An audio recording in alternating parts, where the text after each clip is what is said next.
Well, we finally made it back from Indiana. Got the new motor, just got it in the shop. Got everything unwrapped. D&J intake shelf. I've got a little work to do before it goes in the truck. This is way too much polished stuff for me. But I had the back plate done there. See if I can get it in the good light. This back over here would probably be the easiest. So that's already been powder coated. That way they can go ahead and put the cam in for me. And then I'll just got to pull the front cover and these other things, the intake, the old, I guess that's the mechanical fuel pump. Let's see. Just going around. This is going to come off. I'm actually going to put a fleece coolant bypass that's on its way. And I got a box full of goodies. This has already got head studs, valve springs, titanium, everything up top. Billet freeze plugs. Ready to roll. I'll be kind of assembling this thing.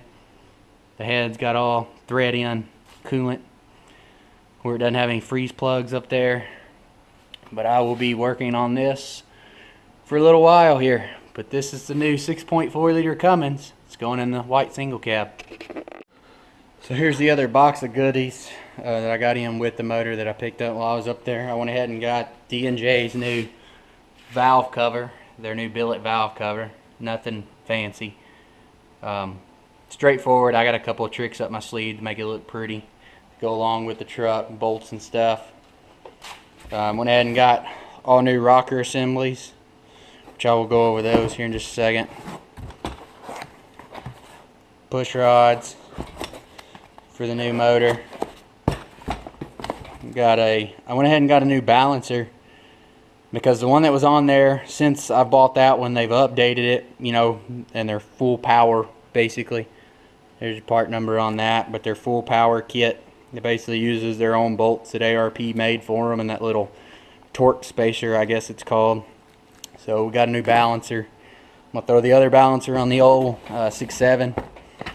And we got some trunnions here with all the oiling. Got to keep up at high RPM. This thing's fixing to see. And like I said, I wanted to go ahead and get new rockers for everything. That way, truck's got all new stuff. And I've argued with people for days over rockers and the plastic clips. These are the new 6.7 styles to get rid of the plastic clips, but the plastic clips don't do anything as long as your valve lash is in check. But nonetheless, I mean, I went ahead and bought all new rockers. It's worth it on a new motor. So other than that, I've got some billet bridges that are still coming in. Fleece coolant bypass, like I said earlier, that's still coming in. And I guess I'll give an update. I got to get a list of parts that I need. Most of this motor's pretty much going to get all new sensors, cam sensor, crank sensor. I do the updated map sensor that reads 150 psi, so the Edge CTS2 will read all the boost we're going to throw at it. And that's pretty much it for right now. It was a hellaciously long trip. Glad to be back. Got to take the single cab up there and let the guys at Done Right do some truck sitting for me. Was able to go race in Clay City. Ended up placing second to basically the points leader in the 1190 class. So that'd be the last time. Hopefully I have to pull 200 horsepower to try to slow it down to run 11.9s. But here's the motor. I guess I'm not sure whose stand this is, but this thing is legit. It rode all the way home, didn't move. Bolts to both motor mounts. This thing is legit. Like, I want to make me one.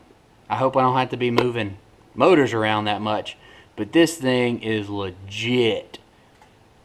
So if this guy ever watches it, whoever let Ben let me borrow this, man, I really appreciate it. It rode on the trailer perfect. Okay, so as I was going over before the GoPro decided to die there, lost my battery. But going over the stand, don't exactly know where I left off, but just thanking the guy for letting me borrow this thing. This thing is legit. I mean, it might not be the prettiest, but damn, it just works. We got the motor home. I'll probably throw a picture in of the motor on front of the trailer with the truck back there.